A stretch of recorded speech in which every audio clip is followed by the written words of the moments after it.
Essanyu libuganya Abangereza nga Kabaka Charles III atuuzibwa ku nnamulondo y'abajjajjaabe mu butongole okukulembera Bungereza ng'azze mu bigere bya nnyina Elizabeth II eyava mu bulamu bw'ensi eno ng'ennaku z'omwezi 8 omwezi ogw'omwenda omwaka oguwedde. Omulangira Harry era nga ye mutabani wa Kabaka Charles asembayo obuto gwe yazaala mu Mumbejja Diana mu lutikko ayingiddewo ne bannyina abambejja Beatrice ne Eugene bawala b'omulangira Andrew. Kabaka Charles n'omuzaana we Camilla basimbudde mu lubiri lwa Nnabakyala olw'e Buckingham okugenda mu lutikko y'abaana b'engoma e Westminster Abbey awabadde omukolo ogw'okumutuuza era ng'atambulidde mu kigaali ekitoneddwatoneddwa obulungi ekiyitibwa Diamond Jubilee State Coach. Kino baakikola eyali Nnabakyala okukitambuliramu ng'ajaguza amazaalibwa ge ag'emyaka 8 kyokka ne kikeerewo okugibwako engalo.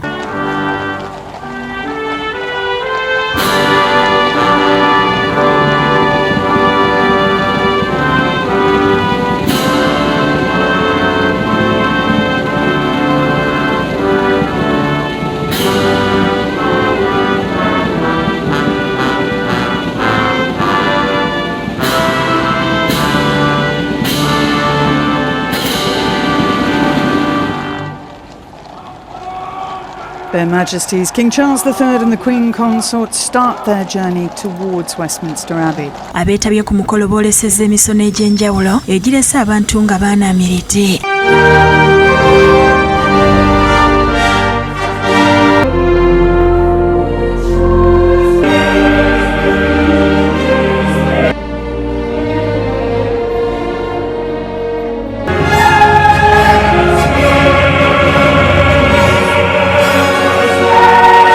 Omukolo ogw'okumutuuza gukoleddwa Ssaabalabirizi w'e Canterbury Justin Welby ng'ayambibwako Ssaabasumba w'e York Stephen Cottrell era nga gubadde makonale nga gwetabiddwako abakunavu okuva mu nsi yonna.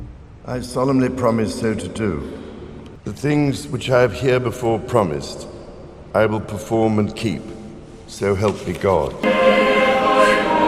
Lutikko mwe bamutuulizza ku nnamulondo esangibwa mu kibuga London era nga bagoberedde obulombolombo bw'Abangereza bonna omubadde n'okumwambula n'asigala mu ssaati ne bamuggalira mu kasenge.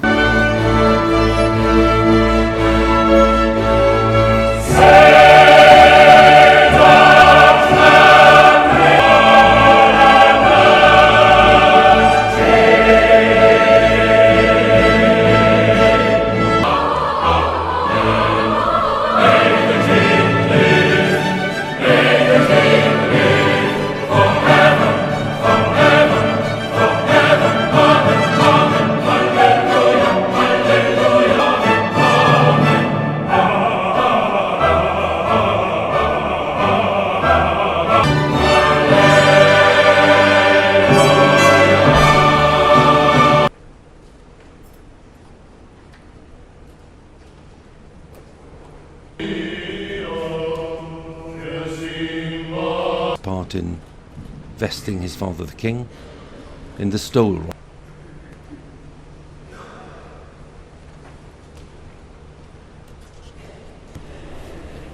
The stole itself, the only new garment being used.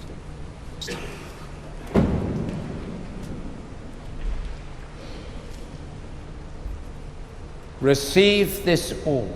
Set under the cross. Mu lutikko Kabaka Charles ayambaziddwa engugu ya St Edward ng'omukolo gukoleddwa Ssaabalabirizi Welby. Engugu emwambaziddwa yakolebwa Kabaka Charles II mu kyasa ekye-17 era ng'eno eyambazibwa oyo abeera atuuzibwa okukulembera Bungereza.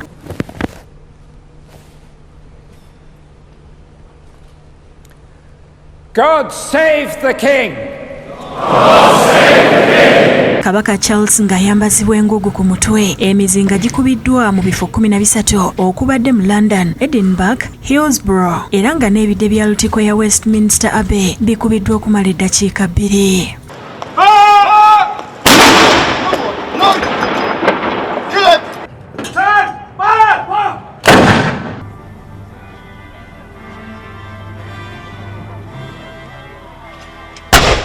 oluvannyuma mukyala we Camilla naye ayambaziddwa okubeera Queen. Mukolo gwetabyeko ebikongo okuva mu nsi yonna okubadde ne muka President wa America Jill Biden ne muwala we Finnegan, President wa Bufalansa Emmanuel Macron, Olena Zelenska mukazi wa President wa Ukraine n'abalala okuva mu mawanga agaliko amatwale ga Bungereza. Hands down, flanking Annabel Elliot.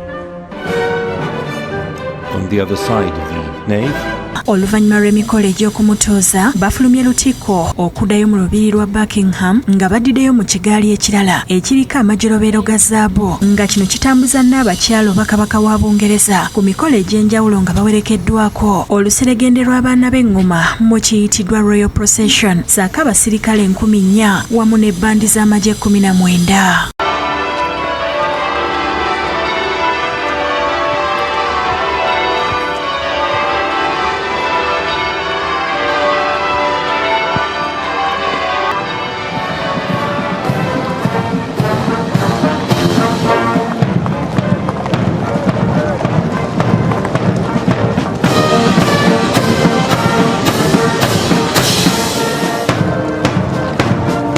Download the app on App Store or Google Play Store now.